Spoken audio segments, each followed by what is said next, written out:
By Faith I Live, 1965. Faith's Perfect Power.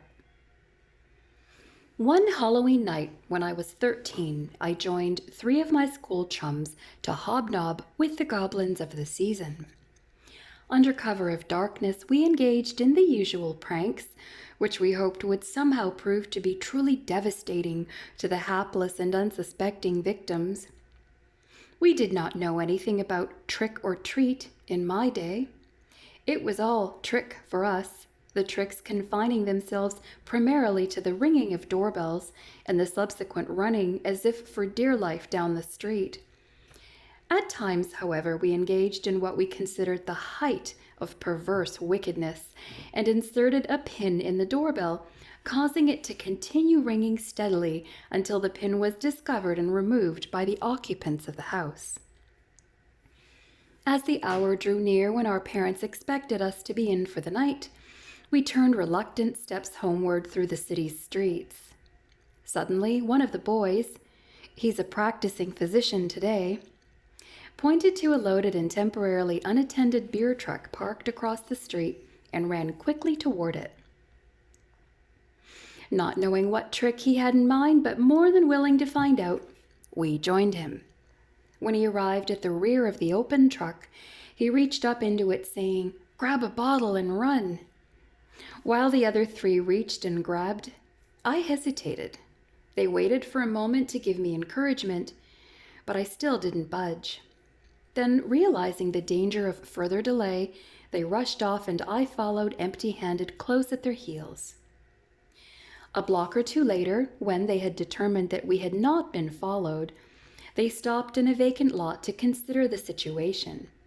Despite their irritation at my having been chicken, they generously offered to share the spoils with me. Since only one of the group had ever tasted an alcoholic beverage before, it was evident that each looked upon this as a rare opportunity for widening horizons. They eagerly worked the caps off the bottles, thoroughly relishing the anticipated joy awaiting them. Everyone seemed delighted but me. I was all churned up inside. In my home, moral principles had been taught from my childhood. I knew right from wrong, and I knew stealing was wrong. Even under the guise of a Halloween prank, I could not feel free to steal.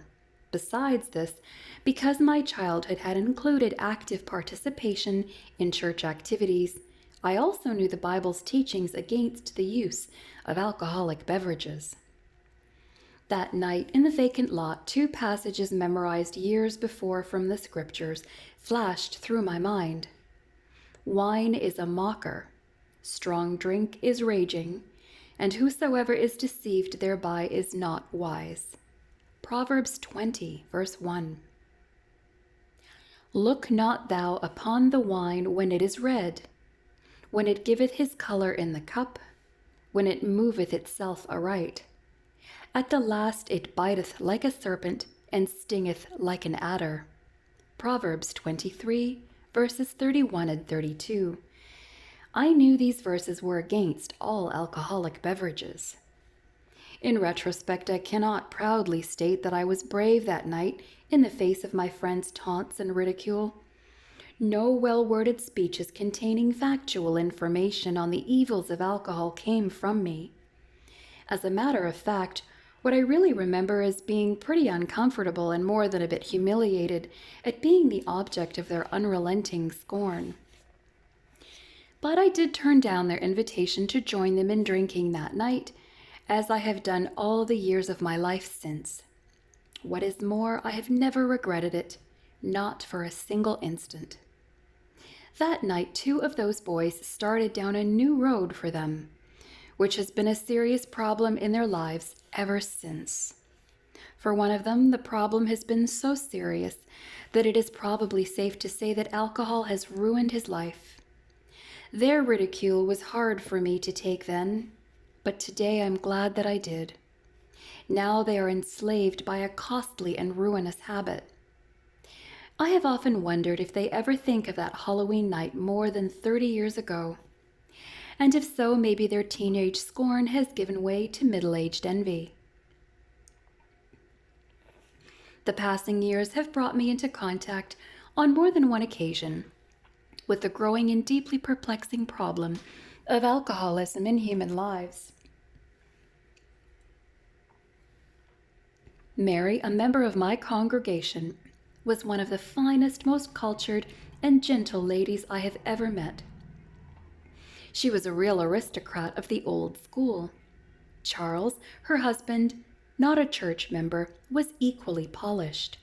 He was educated, refined, dignified, and commanding in appearance. Anyone would have taken him for a successful business executive, which he had once been. One night, soon after I had moved to the parish where they lived, I received a call from Mary asking me to come to their home immediately. I was quite unprepared for what I found in their humble little apartment. Charles was sitting at the kitchen table hopelessly intoxicated, and unfortunately he continued drinking. That night I found that their home was humble because practically everything of value had been pawned to secure money to feed that insatiable thirst. His wife wanted me to come and say the magic words which would make him stop drinking, for she had learned through bitter experience to fear him when he was under the influence of alcohol. He became almost a maniac. But I had no easy solution then, nor have I found any since. One feels helpless in attempting to reason with a man whose reasoning ability is seriously curtailed and perhaps temporarily non-existent. I failed miserably in bettering the immediate situation and left them, but only after the wife had felt it necessary to telephone the police for protection, and poor Charles was being hustled off. Subsequently, I visited by the hour, under all sorts of circumstances, with that unfortunate man, in jail, in the prison ward, and in private rooms of hospitals, at his own kitchen table when he was sober, and at his own kitchen table as he poured drink after drink and downed them quickly, in my own study, at the church, and often over the telephone.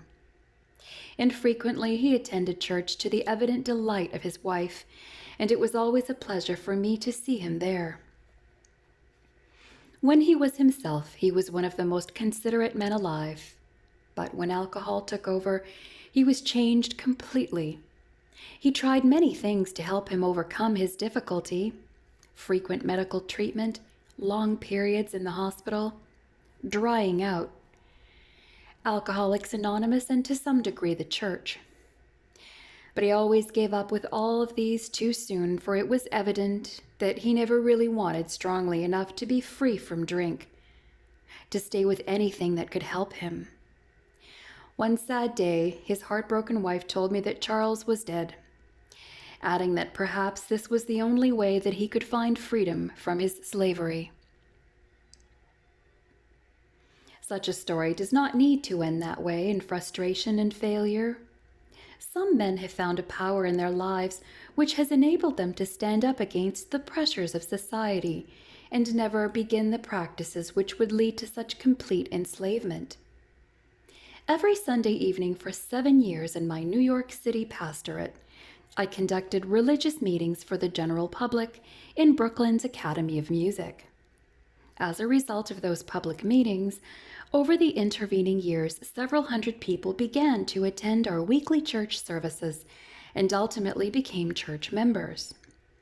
Before baptizing these new members, however, I always made it a point to become personally acquainted with them as far as possible.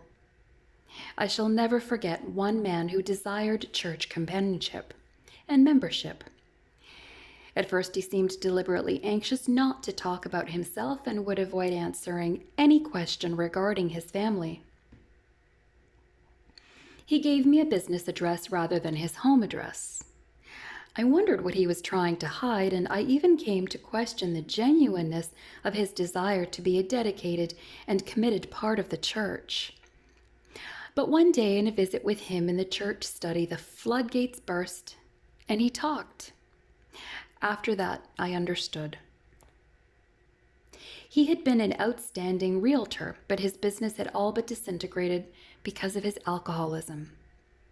He had reached the bottom of the ladder. One night he had wandered into one of our meetings in his desperation, and while there obtained a glimmer of hope regarding what God could do for him. He decided to give it a try, and without discussing it with anyone, he had committed his all to the service of his Maker and had prayed for sustaining grace in order that he might overcome. He had found the help he sought, as does every honest-hearted seeker. I became convinced that he sincerely meant business, and a few weeks later I baptized him. The subsequent years proved that his experience was genuine, for he never slipped back into his old ways. Ultimately, his wife, impressed by the change which had taken place, joined him in the church. Some years later he died, beloved by and enjoying the confidence of everyone around him. Why had the one man so gloriously succeeded when at the same time in the same city and under the influence of the same church, the other had so completely failed? The answer is clear. The one had found an experience which the other had failed to grasp. The Bible thus clearly expresses it. But as many as received him, to them gave he power to become the sons of God, even to them that believe on his name. John chapter 1, verse 12. Many have found that religious faith does indeed bring restoring and sustaining power. They have proved the truth of the biblical assertion that God is able to keep you from falling. Jude chapter 24. How does a conversion experience help?